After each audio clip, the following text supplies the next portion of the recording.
I'm going to do some walk along shots too. So this is the main entrance to the fort here. It's closed right now. Can't go in. I wonder if we can peek through though. Let's have a look. So let's do a little, see if we can do a little peek through. No, not much. Yeah, I wonder if I go underneath. There.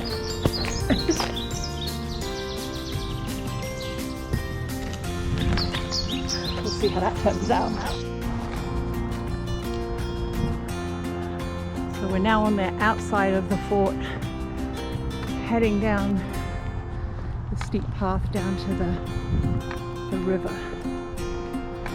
And in fact, in the banks below here, there are caves where they would put things to keep them cool. We didn't have refrigeration back then. Might see some of those from the bottom when we get there.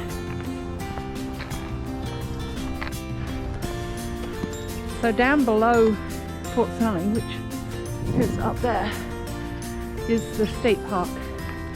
And this land is state property, not owned by the Minnesota Historical Society, who manage the fort on the top of the hill. I'm looking over here to see if I can see any of those caves where they would store things. And this is how it would have looked pretty much when Pike came and made the treaty for the land. There would have been lots of trees here just like this. And some of those paintings that we've looked at of Fort Snelling, you remember that there were very few trees down here. And that was because just by building the fort and then trying to heat the fort during winter, they cut down all these trees. So there were no trees here, and it's only in the last 100 years really that this has grown back.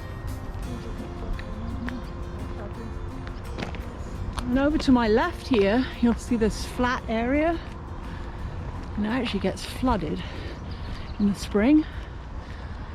But that is of special significance, and you'll see why in a minute when we get up there. You can see there's some water standing down there right now. So the memorial that's at Fort Snelling Park right here has these words in Dakota at the top. And what those words mean is remembering and honoring. Remember, over 130 Dakota died that winter of 1862 before they were taken by boat in May of 1863 to South Dakota.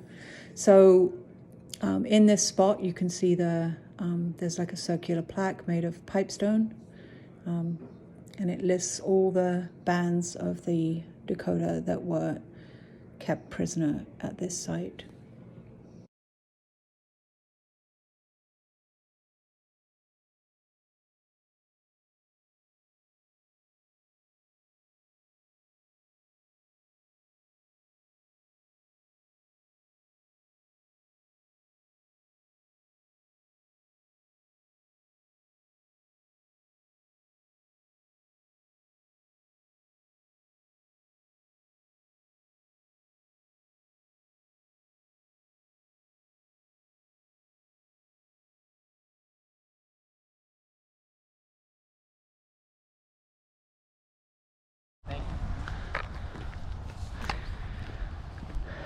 So I'm taking the path down to Pike Island, and the island is named after Zebulon Pike, who came up the river here and made the treaty with the Dakota on this land.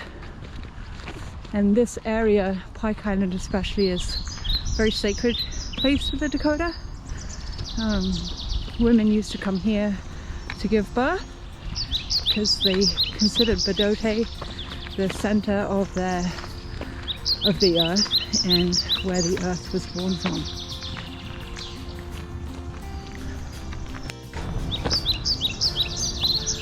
So here's the bridge. So this is just crossing a little side water of the Minnesota River. And it floods, and you can see where it was flooded this spring.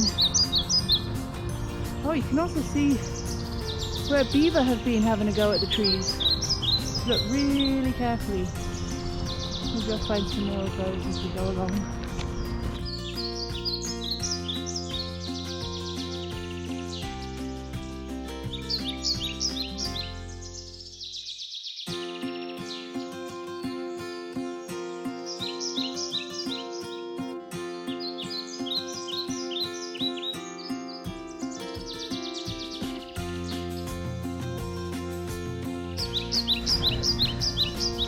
Okay, so check out this tree. Go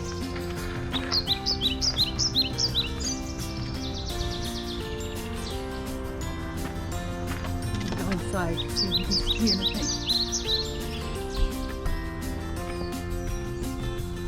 You can't see out the top, but I'm standing in it. Totally standing in it.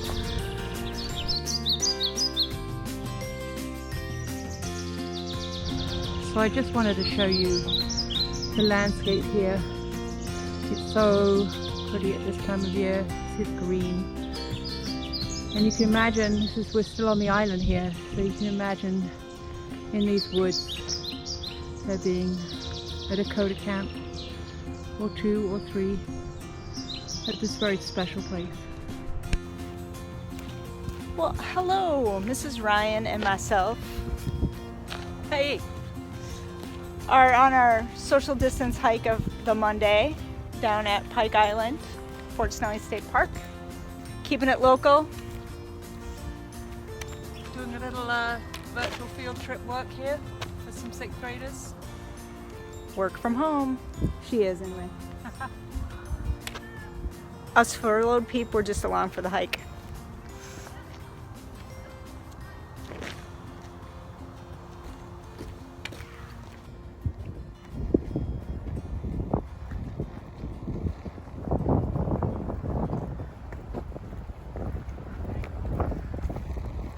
So it's getting a bit windy down here because we're just coming down to the point where the Mississippi River, which is this one that I've been following all along, is going to meet up with the Minnesota River, which you're going to see up here in a minute.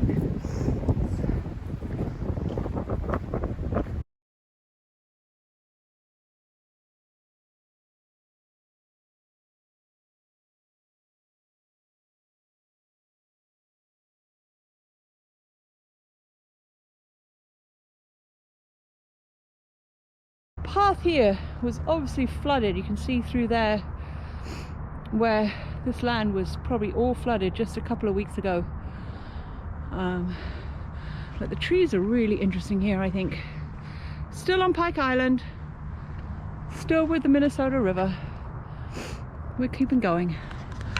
Yep, it's still me doing the virtual hike for you. I don't know how long it'll be at the end of it. I'll let you know.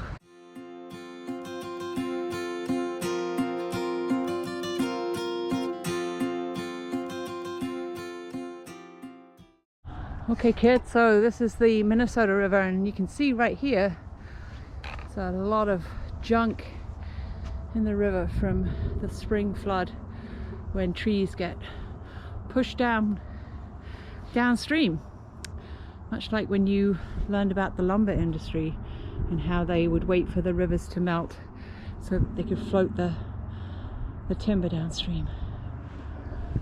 It's a beautiful walk here alongside the river on Pike Island.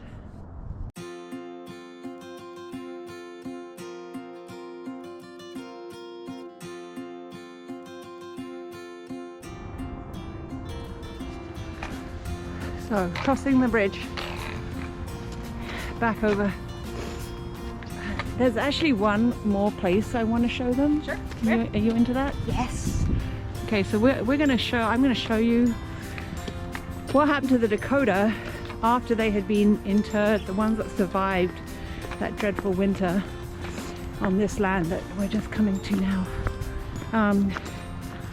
what happened to them at the end of that winter. So I'll come back to you when we get there. Okay students, so this looks a bit like Badote. That is the Mississippi River right there. And this is like a tiny little tributary of the Minnesota River, but not the main channel. The main channel was the one I showed you. And across there that you can see straight out there, that's Pike Island. That's the big island I just walked around. So, so I could take you out to the true Badote. But right here is where I told you they had walked the Dakota down from the camp down to here. And they tied up the boat right here. Right here. And you can see where they tied up the boats. And they put them on the boats and they took them down the river to exile into the Dakotas.